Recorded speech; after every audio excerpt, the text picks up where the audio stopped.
Hello student, I am Shashibala from government polytechnic Badaun और आज के लेक्चर में हम एयर ड्राइंग और फोर्स ड्राइंग के बारे में समझने वाले हैं। तो चलिए स्टार्ट करते हैं। सबसे पहले एयर ड्राइंग के बारे में हम समझते हैं। तो एयर ड्राइंग और फोर्स ड्राइंग सिंपली हमारे पेंट और इंक इंडस्ट्री में ड्राइंग के लिए यूज़ की जाती हैं। तो सिंपली अगर हमें किसी भी पेंटेड सरफेस को, कोटिंग को या इंक को ड्राई करना होता है तो हम इस तरह की ड्राइंग को यूज़ करते हैं। और अगर हमें कोई बहुत ज़्यादा इफेक्टिव ड्राइंग प्रोसेस यूज़ करना होता है या इफेक्टिव क्यूरिंग प्रोसेस यूज़ करना है तो हम radiation curing, hybrid curing, infrared curing, इस तरह की क्यूरिंग या ड्राइंग टेक्निक का यूज़ करते हैं। तो चलिए देखते हैं एयर ड्राइंग प्रोसेस हमारा क्या है।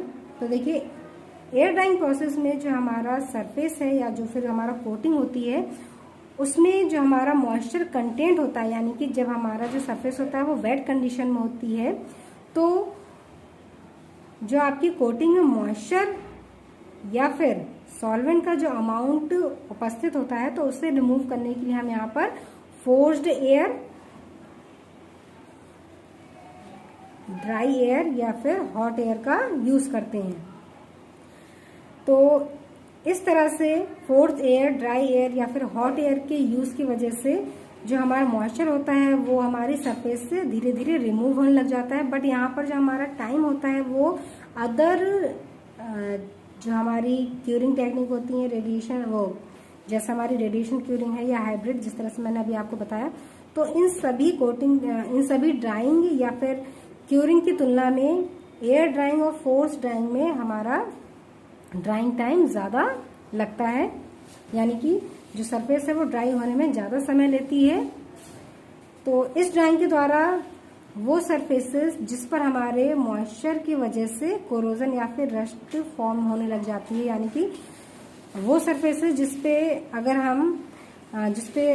आपका मॉइस्चर प्रेजेंट होता है और मॉइस्चर की वजह से वो सरफेस आपकी कोरोड होने लग जाती है, धीरे धीरे डिग्रेड होने लग जाती है या उस पर रस्ट फॉर्म होने लग जाती है, तो इस तरह की सरफेसेस के लिए हम एयर ड्राइंग का यूज़ करते हैं। और एयर ड्राइंग की वजह से वो सरफेसेस हमारी कोरोड या डिग्रेड नहीं होती हैं।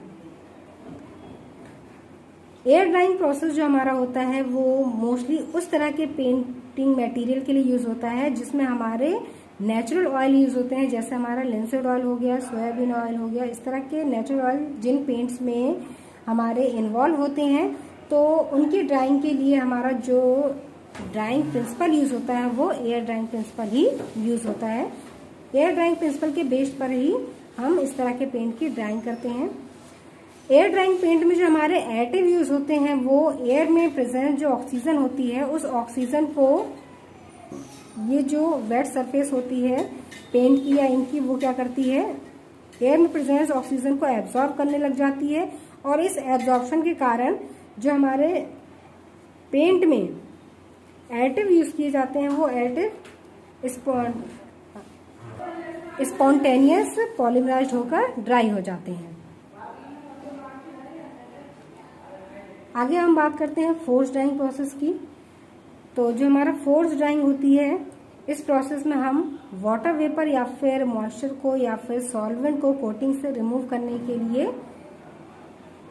सर्कुलेटिंग एयर और इसके साथ ही फ्रेश मेकअप एयर को यूज करते हैं। और यहाँ पर जो हमारी फ्रेश मेकअप एयर ली जाती है वो हमारी कैसी होती है, लोअर स्पेसिफिक मॉइस्चर वाली होती है, यानी कि उसमें जो मॉइस्चर कंटेंट होगा वो काफी लो होगा। तो इस तरह की फ्रेश मेकअप को हम सर्कुलेटिंग एयर के साथ यूज करते हैं। और फिर ये जो हमारा कॉम्बिनेशन होता है circulating air plus fresh makeup air का, इसे हम कोटिंग पर फ्लो कराते हैं।